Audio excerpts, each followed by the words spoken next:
Vier Monate lag ich im Koma. Vier Monate, in denen Meine Frau dacht, ich würde nie wieder aufwachen.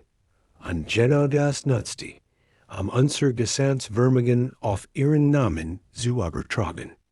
Als ich die Augen fniet, war das Haus verkauft, die Scheidung eingereicht, und sie stand bereits, mit einem anderen näher. Was sie nicht wusste, ich had im Koma nicht eils verpasst. Ich had eils gehört. Es war ein dunlicher Dienstagabend, als ein LKW auf der A9 die Spur wechselt und mich frontal erwischt. Ich erinnere mich an nichts danig, nur an das, was mir später erzählt wurde. Die Hurst gaben mir zunächst ein Burlbänchens von unter 30%. Ich lag im künstlichen Koma, mein Körper mit Nationen verbunden, mein Gehirn in einem Zustand, den die Hurst nicht vorhersagen konnten. Sabine, meine Frau von 34 Jahren, sah in der ersten Woche jeden Tag in meinem Bett. In der zweiten Woche kam sie seltener. In der dritten Woche sprach sie mit Dr. Reiter über etwas, das ich erst Monate später verstehen sollte. Ich hatte wie es in Deutschland üblich ist, vor Jahren ein notariell Vorsorgevollmacht ausgestellt, für den Fall, dass ich einmal nicht mehr selbst entscheiden könnte. Ein Dokument, das aus Liebe und Vertrauen entstand. Sabine nutzte es anders. Innerhalb von solches Wochen initiierte sie dieser Vollmacht den Verkauf unseres gemeinsamen Hauses in Potsdam, offiziell, die entstehenden Pflegekosten zu decken. Der Verkaufserlös von 480,00 Euro landet auf einem Konto, das sie souver allein eröffnet hat. Sie kündigt mein Lebensversicherung beseitigen, was uns beid ein sechstellig Auszahlung gekostet hat, war ich gestorben, und ließ sich die Rückkaufswert auszahlen. Mein Tochter Julia, die aus Hamburg anreist, zu helfen, wurde von Sabine bewusst ferngehalten, damit du dich nicht zusätzlich belastest, hieß es. In Wahrheit wollte Sabine keine Zugen ihrer eigenen Entscheidungen. In der 9. Woche means Komas reicht sie beim Familiengericht die Scheidung ein, was rechtlich war erst nach meinem erwachen wirksam werden konnte, aber bereits alle Weichen stellt. Was nehmen von uns wusst, die moderne Koma-Forschung sieht, dass manch Patienten in tiefer, bewusstlosigkeit denig Gespräch in ihrer Umgebung akustisch registrieren, auch wenn sie sich später nicht bewusst erinnern können. Sie aber im Unterbewusstsein speichern. Was ich Wochen später, als fragmentierte, beunruhigend Erinnerungen, wiederfinden sollte. Bevor ich Ursel, was passierte, als ich unerwartet aus dem Koma erwacht. Abonniere Nemesis Akten, denn dies Geschichte sagt, wie weit manch Menschen gehen, wenn sie glauben, niemand hört zu. Ich erwacht in einem regnerischen Novembermorgen, Vier Monate nach dem Unfall. Die erste Person, die ich sah, war nicht Sabine, sondern Julia, die seit Wochen jeden Tag ins Krankenhaus kam, obwohl man ihr gesagt hat, ich sei wahrscheinlich sinnlos. Dr. Reiter erklärt mir vorsichtig, was in den vergangenen Monaten geschehen war, mit dem behutsam Tong eins erstes, der Weis. Das die zweit diagnosed schmerzhafter sein wird als die erst. Das Haus, verkauft. Die Lebensversicherung, aufgelöst. Die Scheidung, bereits beim Gericht anhängig. Sabine selbst erschien erst am 3. Tag nach meinem Erwachen, mit einer Erklärung. Die Klang, als hat sie sich lange zurechtgelegt. Die Hurst hatten ihr gesagt, ich werd wahrscheinlich nie wieder aufwachen oder falls da, dauerhaft schwerpflegdürftig bleiben. Sie habe für uns beid vorauschauend handeln müssen. Was sie nicht erwähnte. Dr. Reiter hat ihren Woche bereits mitgeteilt, dass sich mein Hirnaktivität stabilisiert, hat und die Prognose deutlich besser wurde. Genau in der Woche, in der Sabine den Hausverkauf einleitet. Ich hat 62 Jahre lang gearbeitet. Ein mittelständisches Ingenieurbüro mit Aufbau. Unsere stable gehalten. In diesen kranken Zimmer, ich schlägern, die man mir gerade erst entfernt hat, sah ich den Trümmern von allem, was ich für sicher gehalten hat. Julia siegt mir die Kontesuge, die sie sich mussem aber einen Anwalt beschrift hat, while sie schon woken zuver misstrauisch Jordan war. Und dann, in dieser ersten schlaflosen Nacht, Zurich im Bewusstsein, kommen sie, fragmentierte, unscharf Erinnerungen in Stimmen, die ich im Koma gehört haben musst. Sabines Stimme, ruhig, am Telefon, mit jemandem, den ich nicht kennt. Sobald das Haus verkauft ist, sind wir frei. Ein zweit Stimme, männlich, die ich später Markus Vogel Zorden insult. Ich heit in dieser ersten Woche, Zusammenbricken kennen.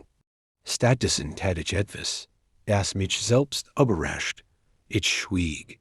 Nachschauen workte ich erschüttert, resigniert, fiegsam. Innerlich begann ich, systematisch zu sammeln, was ich brauchte.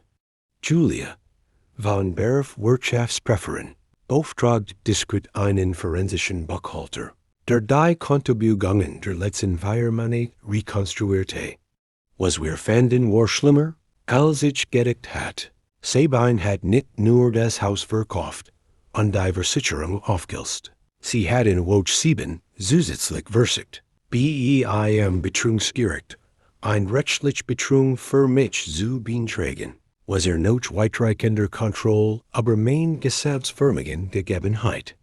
Der gerichtlich bestellte unabhängige Gutachter stellt jedoch fest, dass bei mir keine Anhaltspunkt für ein dauerhaft Entscheidungsfang vorliegen. Der Antrag wurde abgelehnt. Deshalb war Sabine auf die Vorsorgevollmacht als einzigen Hebel angewiesen gewesen. Und genau das wird sich als größter Fehler erweisen. Ein Vollmacht erlaubt, vermögens verwalt im machtmöglichen Interesse des Vollmachtgebers, nicht die vollständig Liquidation seines Vermögens. Zugunsten eines Dritten, rennt parallel die Scheidung vorbereitet wird. Rennt meine Reha, in der ich lernen musst, wieder selbstständig zu gehen, begann ich, eine Idee zu skizzieren, die mir rennt der monotonen Bangstunden gekommen war. Ein ergonomisch Gehilf, nämlich Adaptive Balance Ausgleich, entwickelt aus der Frustration heraus, das die Standardmodell für Menschen wie mich schlecht funktionierten. Ich reicht still, ohne jemandem außer Julia Davin zu erzählen, ein Patentanmeldung ein. Gleichzeitig ließ ich meinen Anwalt ein Strafanzeige wegen Untrue-Gemg, Paragraph 266d, Strafgesetzbuchs vorbereiten, mit dem Zeitstempel von Dr. Rieders medizinischen Notizen als Zentralem, beweistig, dem Beleg, dass Sabine bereits wusste, dass sich mein Prognose deutlich verbessert hat, als sie den Hausverkauf einleitet. Ich hielt dies Anzeige zurück. Nicht aus mild, sondern aus Kalkül. Ich wollte nicht als Gebrauchskenner, Betrüger im VOR-Gericht erscheinen. Ich wollte als jemand erscheinen, der wieder auf eigenen Beinen steht. Die folgenden 18 Monate waren die härtesten und zugleich produktivsten meines Lebens. Ich trainiert 5-mal pro Woche in der Reha-Klinik, bis ich ohne Stock gehen konnte. Mein Patentanmeldung für die Adaptive Gehilfe wurde geprüft. Genehmigt an Noche im selben Jahr an einen mittelständischen Medizintechnikhersteller, lizenziert, nannte einer Vorabzahlung von 340,00 Euro und laufenden Lizenzgebühren, die mein Einkommen binnen 1 Jahres verdoppelten. Ich zog in ein klein, aber vollständig mir gerend Wohnung in Potsdam, ganz in der Nähe des Hauses, das einmal unseres gewesen war. Sabine hingegen lebt inzwischen, mit Markus Vogel, in einer teuren Eigentumswohnung, finanziert weitgehend aus dem Verkaufserlös unseres Hauses. Auf den sozialen Netzwerken, die Julia mir gelegentlich siegt, workten die beiden wie ein glückliches, unbeschwertes Paar. Erlaub in Tirol, ein neues Auto-Einverlobung, angekündigt mit einem großen Foto wie dem Brandenburger Tor, was ich zu dieser Zeit noch nicht wusste, aber und Markus Vogel war selbst hochverschuldet, ein gescheiterter Immobilienmakler, der Sabines neu, Urwerbeens Vermegen, als sein Rettung betrachtet. Ich formalisiert in dieser Zeit den offiziellen Widerruf der Vorsorgevollmacht, ließ mein Testament neu aufsetzen und übertrug Julia die Vollmacht, der ich tatsächlich vertraut. Bei der endgültigen Scheidungsverhängnisse, die sich durch die komposiert Vermögensfrage, aber ein Jahr hingesiegen hat, legt mein Anwalt zum ersten Mal die vollständige Dokumentation der Kontobuchungen vor. Der Richter sieht sich sichtlich irritiert über den Zeitpunkt der Transaktionen im Verhältnis zu Dr. Riers medizinischen Aufzeichnungen. Die Scheidung selbst wurde wahrgenommen, da der zugewinn Ausgleich wurde vom Gericht vorläufig eingefroren, bis ein separat, zivilrechtlich Prüfung der Vermögensübertragung rend meiner Bewusstlosigkeit abgeschlossen war. Sabine, die geglaubt hat, mit Scheidung war als endgültig geregelt, erhielt zum ersten Mal eine Ahnung davon, dass die Geschichte noch nicht vorbei war. Der Rückschlag kam nicht von mir, sondern aus Sabines eigenem Leben, und traf mich trotzdem, weil als beschleunigt, wofür ich noch nicht bereit war. Markus Vogel, dessen Schulden weit größer waren, als selbst Sabine dient hat, begann heimlich, von ihren gemeinsamen Konten abzuheben. An einem Freitagabend, 7 Wochen vor unserer für abgeschlossen gehaltenen Scheidung, verschwand es spurlos. Magte den letzten 90.00 Euro, die Sabine noch aus dem Hausverkauf übrig geblieben waren. Sie stand plötzlich ohne Ersparnis, ohne Partner und mit einer Eigentumswohnung, deren Finanzierung sie allein nicht mehr stemmen konnte. In ihrer Verzweiflung tat sie etwas, das für ihr Anwalt offenbar unvorhersehbar war.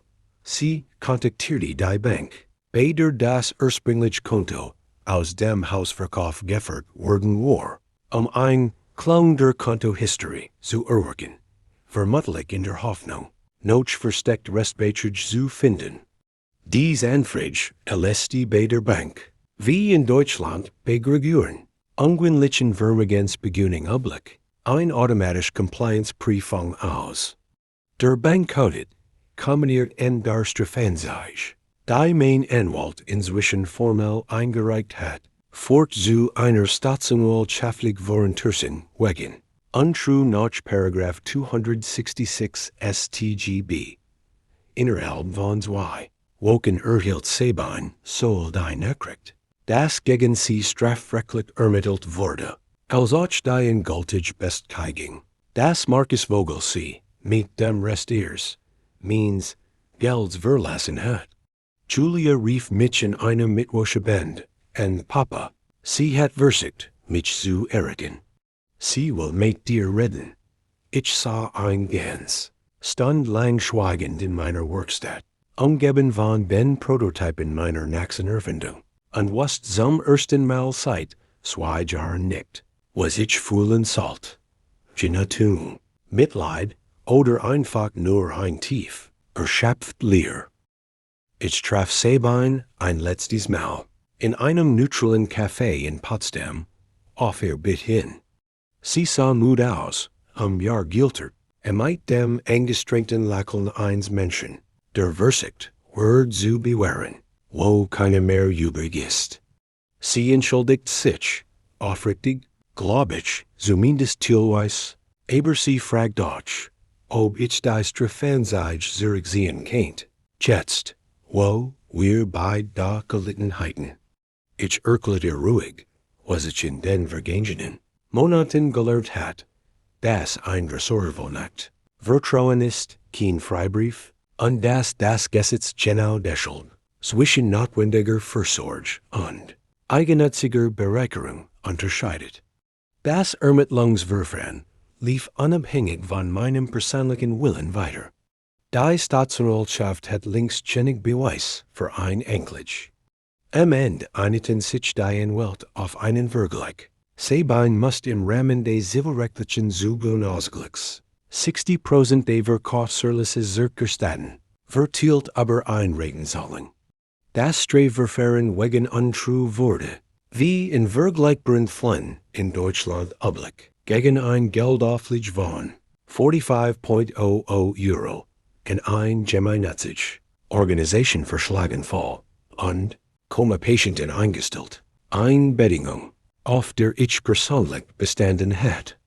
2 Jahre nach dem Unfall stand ich in meiner eigenen kleinen Werkstatt, umgeben von den nächsten 3 Patenten, an denen ich arbeitet, MIT Julia, die inzwischen selbst in Potsdam ein kleines Beratungsbüro eröffnet hat, direkt die Ecke.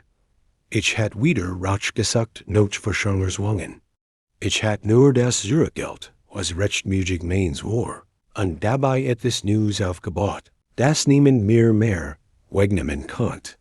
Hittet ihr an meiner Stelle, die Strafanzeige zurückgezogen, als sie im Boden lag? Und was würdet ihr jemandem raten, der gerade ein Vorsorgevollmacht ausstellt, ohne zu ahnen, wie sie eines Tages genutzt werden kennt? Wenn du findest, das Vertrauen wird unnickt, ausgenutzt werden sollt, Abonniere Nemesis Akten für die nächste Geschichte.